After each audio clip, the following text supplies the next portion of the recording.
지난주 아시는 것처럼 병원에 입원해가지고 MRA, MRI 두 개를 찍고 왔습니다. 머리가 아팠는데 한 달 동안 매일 아팠던 것 같아요. 24시간. 단 1분도 안 아픈 적이 없었던 것 같고 심하게 아프지 않았기 때문에 잠을 잘 때는 잠을 잤어요. 밤에 잠을 자고 딱 일어나는 순간 이제 생각을 하는 거죠. 아플까 안 아플까? 그럼 이제 정신이 들면서 머리가 이렇게 약해서 이제 아프는 걸 한 달 정도. 처음에는 괜찮겠지. 한 이틀 괜찮겠지. 두통약도 먹으면 그때 약이 들었어요. 조금 괜찮아지는 듯 하는데 한두 시간 지나면 또 계속 이렇게 한 달 정도 아프다 보니까 빨리 머리를 한번 찍어봐야 되겠다 라고 생각을 해서 머리를 찍었는데 머리에는 정말 깨끗하다. 의사가 하는 얘기 정말 깨끗하고 혈액 검사도 하니까 피도 굉장히 맑고 머리도 괜찮고 그런 얘기를 들었습니다.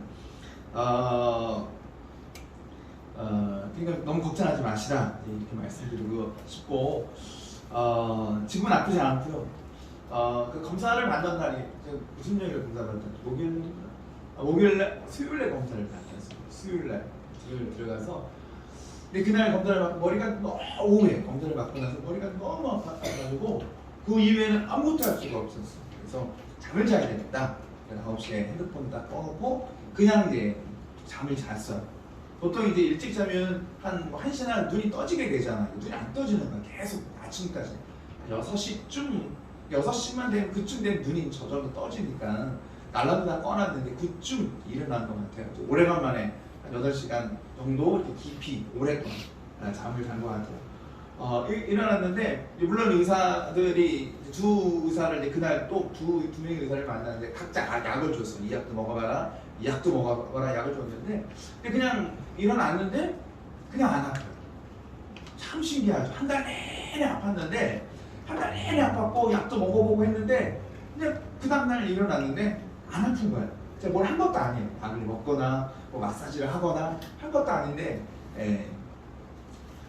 그동안 이제 저는 밤에 잠을 잤는데 깊은 잠을 잤는데 아내는 집에서 이제 통합병원이라 병실에 있지 않고 집에서 혼자서 이제 막 이 생각 저 생각 뭐 하나님도 막 원망했다 막 기도도 했다 막 뒤집어졌다 막 그러고 막 감정도 올라왔다 막 그러면서 기도하면서 그랬다. 잠도 잘 못 자면서 그러다가 내 아내가 결론을 내린 건 우리는 도저히 할 수가 없습니다.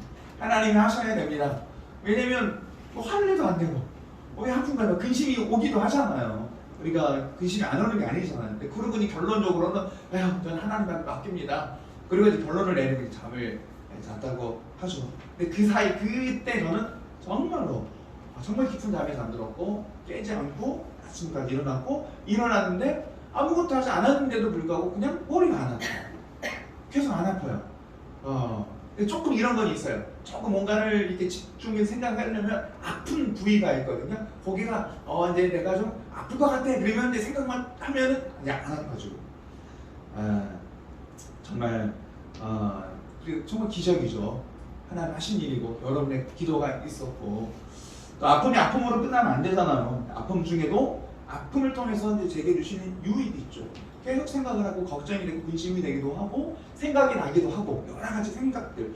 그래서 일단은 내가 어떤 생각을 해야 될지를 다시 한번 정리할 수 있는 시간이 됐던 것 같고 무엇보다 좀 아프면 아플수록 좀 믿음의 사람이 좋은 건 뭐냐면 하나님께 좀 더 가까이 가는 것 같아요. 마음이 또 믿음이 한 걸음 더 정말 연약하니까 하나님 찾게 되는데 정말 하나님과 가까이 하나님 멀리 계시는 하나님이 아니라 정말 내 가까이 계시는 하나님을 다시 한번 이제 제게 주셨고 또 하나는 뭐냐면 그 머리가 아픔을 통해서 우리 주위에 또 머리 아픈 분들이 있잖아요. 아픈 분들이 얼마나 힘들까. 이게 공감하는 또 이 영역에서 또 공감하는 마음이 드는 거예요. 정말 한 달을 아팠는데 그리고 막 이게 언제까지 될지도 모르잖아요. 계속 그 아픔에 살면서 살아간다는 것이 얼마나 힘든지. 특히 아내가 머리 종양이 점점 어떻게 됐는지는 모르겠는데 아무튼 들어 있는 건 사실이거든요. 근데 가끔씩은 머리가 원래 그 뇌하수체 종양에 있는 분들은 어떤 분들은 계속 진짜 머리가 아프대요. 그래서 어떻게 할 수가 없대요.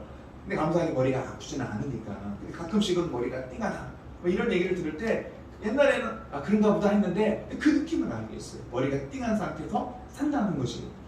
또 우리 아프신 분들이 있잖아요, 정말. 그래서 그 마음속에서는 아 이제는 좀 신경 쓰게 해서는 안 되겠다. 알아서, 알아서 그냥 치워주기도 하고 이런 마음. 아픔에 대한 공감이 또 하나 그렇고 좀 이번에 성도님들이 많은 사랑을 만났어요. 기도해 주시고 말씀도 주시고 감동받았던 말씀을 함께 나눠주시는 그 말씀 하나가 정말 제게는 힘이 되고 용기가 되고 혼자가 아니구나 라는 마음이 들어서 얼마나 감사한지. 어떤 분은 문자를 저한테 준 건 아니고 집사람이 줘가지고 꼭 소금을 드셔야 된다. 이 소금을 전이사님 계셔가지고 소금을 드셔야 된다는 걸 알려주시고 요즘 저 주위에 소금을 먹으라는 얘기 되게 많이 하거든요. 전에 폐암 4기에 걸렸던 그분도 일단 그분은 일단 소금물을 드신다고 해요. 아침 일어나면 가장 먼저 하시는 일이 소금을 드시는 거. 4년 전에는 뭐 항암도 안 되고 수술도 안 되기 때문에 할 수 있는 것이 없기 때문에 그냥 음식을 먹었는데 음식은 조금 달라졌는데 아무튼 소금물을 지금도 드신다. 저도 이제 여러 통로를 통해서 계속 이제 반복해서 얘기하는 건 의미가 있는 거잖아요. 이제 저는 아침마다 소금을 먹는데 이게 처음에 먹으면 좀 쉽지는 않더라고요. 바닷물을 먹는 것도 아니고 그냥 힘들어요. 그냥 먹는 거예요. 근데 먹다 보면 지금은 조금 괜찮아졌는데 오늘 그 교회 집사님도 꼭 먹으라. 왜냐면 이 집사님이 소금물의 효과를 봤대. 저는 이제 들은 얘기 봤대요. 그래서 평생 이제 등 쪽이 막 가렵고 두드러기가 나고 막 평생 그랬었는데 소금물을 드시고 난 이후부터는 어느 순간에부터 등 쪽에 있는 게 다 사라지게 돼요. 맞는 표현인지는 모르겠는데 애기 피부처럼 제가 안 봤기 때문에 그렇게 내가 깨끗해지고 가렵지도 않고 근데 그런 어떤 효과를 받기 때문에 아주 적극적으로 소금을 드셔야 돼요. 소금을 드셔야 되고 열뿐만 아니라 다니시는 곳곳 친구가 됐든 지인이 됐든 다 이제 그런 말씀을 하신다. 왜냐면 그 소금의 효과를 이게 경험을 했기 때문에 그렇습니다. 그래서 막 암에 걸리는 분이 있다 그러면 적극적으로 소금을 드세요. 그런데 그 집사님 아내 되시는 분이 너무 그러면 이거는 못 받아들일 수도 있다. 암에 걸렸는데 뭔 소금물이야. 그리고 우리가 상식적으로 생각을 하잖아요. 짜게 먹으면 안 된다. 그런 얘기 되게 많이 들었잖아요. 그런데 소금을 먹어라 그러면 이게 안 맞으니까 막 싫어하기도 하고 그럴 수 있으니까 그냥 막 하지 말고 그냥 들을 수 있는 사람. 얘기를 들을 수 있는 사람. 그 사람한테 얘기를 해야지. 막 얘기하면 안 된다. 정말 그러잖아요. 이게 정말 이게 들려지는 사람이 복 있는 사람이잖아요.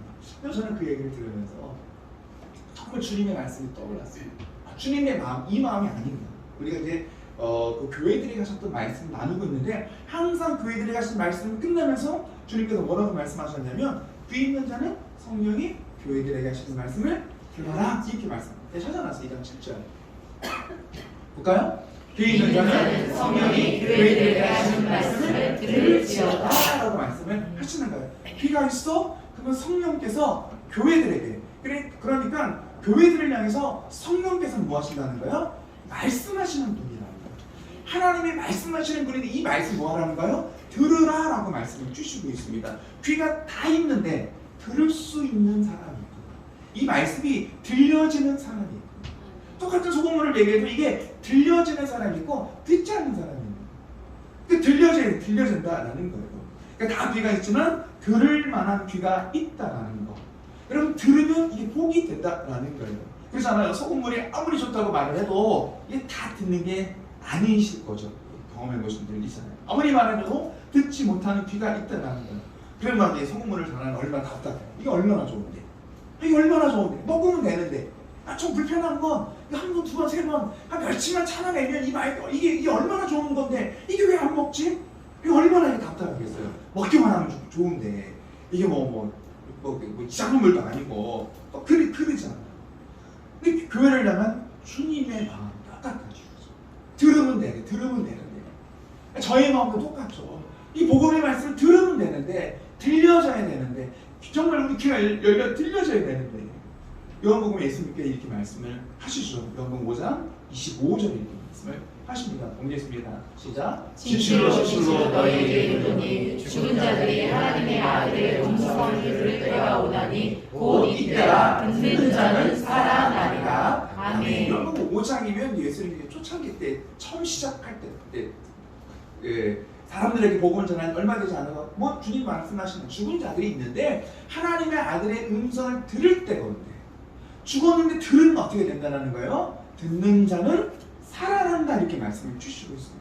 듣는 자는 살아나는 거예요. 근데 들을 때가 언제라는 거 이때 지금 주님이 말씀하실 때 주님이 오셔서 천국에 말씀하시고 생명에 말씀하시고 우리를 살리는 말씀하시고 복음의 말씀을 하시고 정말 우리가 죽은 자 그리고 나중에 나사로를 예수님께서 요한복음에 나가면 이제 살리시잖아요.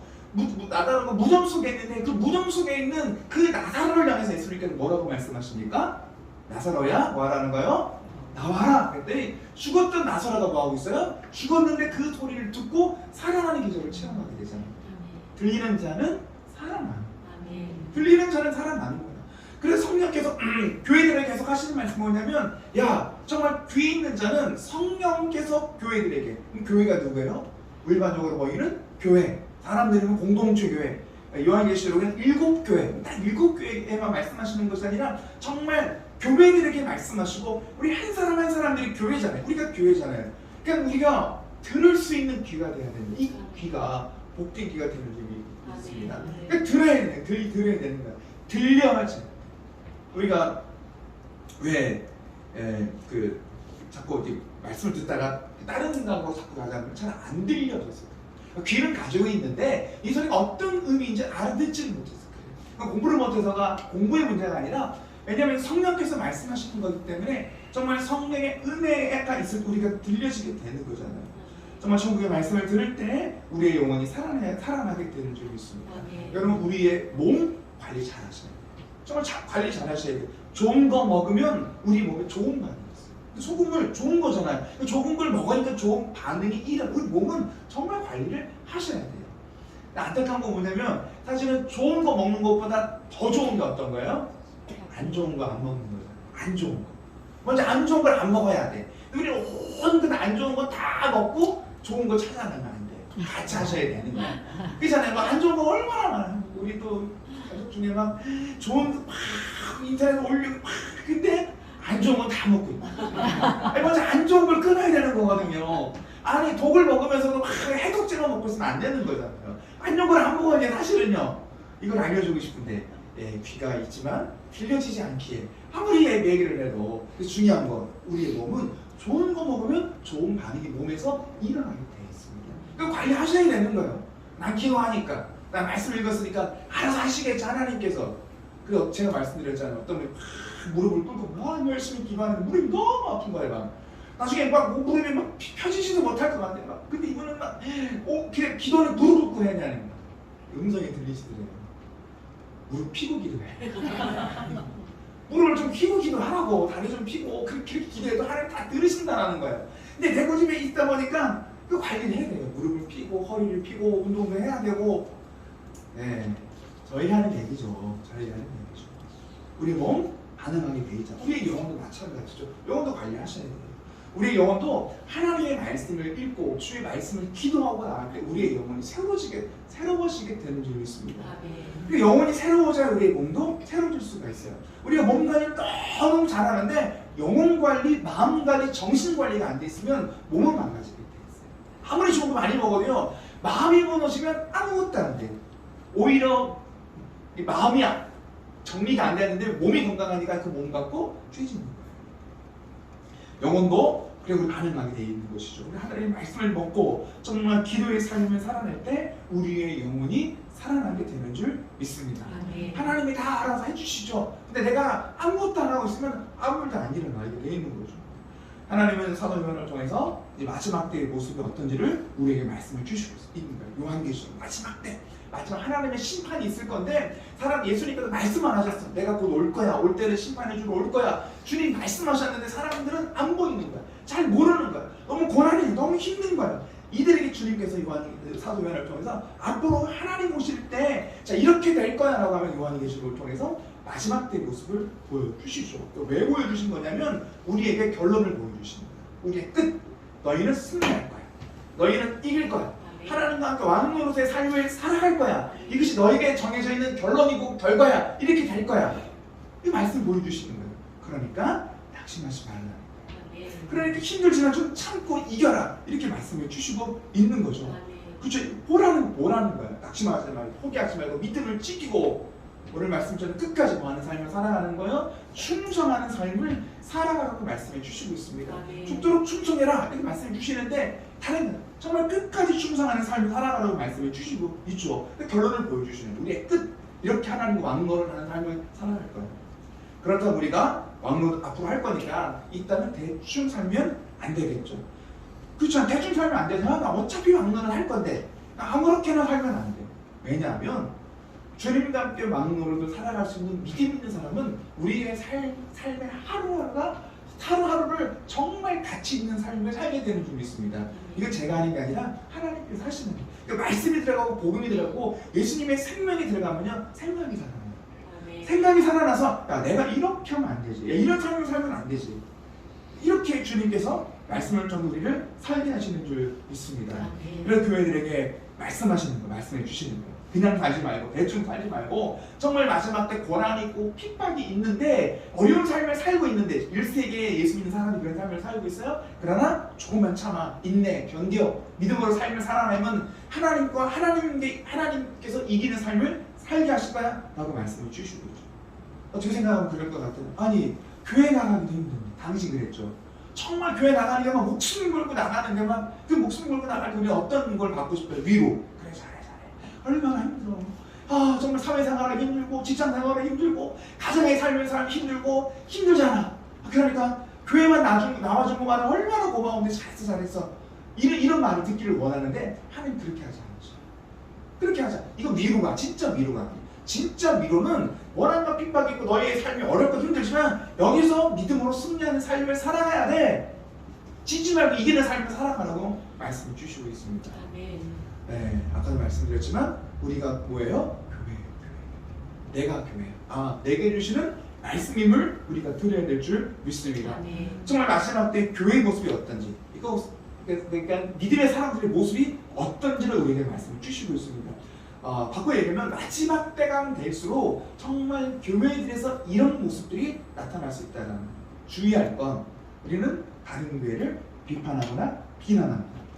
사대에 어떤 교회가 나오면 어떻게 교회가 저럴 수 있을까? 세상을 향해서 그렇잖아요. 어떻게 교회가 크다고 하는데 어떻게 저럴 수 있을까? 우리는 괜찮아. 나는 괜찮아. 나는 괜찮은데 저기는 어떻게 저럴 수 있을까? 이렇게 비난하면 안 돼요.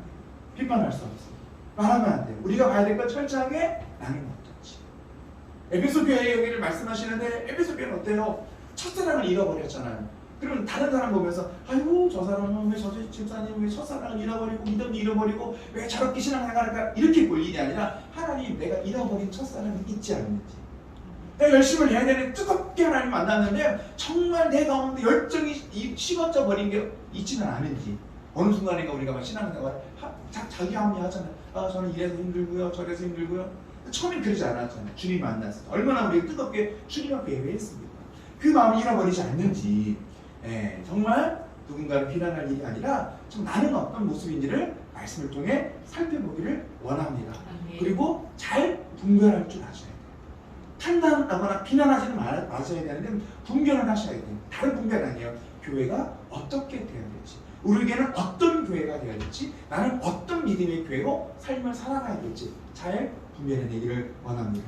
우리가 7개 교회가 쭉 나오면 지난주 에베소 교회 잠깐 말씀드렸고 교회 가운데요 책망만 받는 교회 책망만 받는 교회가 있어요. 사대교회 요한계시록 3장 1절 이렇게 말씀해 주시고 이 교회에 대해서 읽어볼까 합니다. 시작. 사대교회 사자에게 편지하라. 하나님의 일곱 영광과 일곱 별을 가지신 이가 이르시되 내가 네 행위를 아노니 네가 살았다 하는 이름을 받았으나 죽은 자라.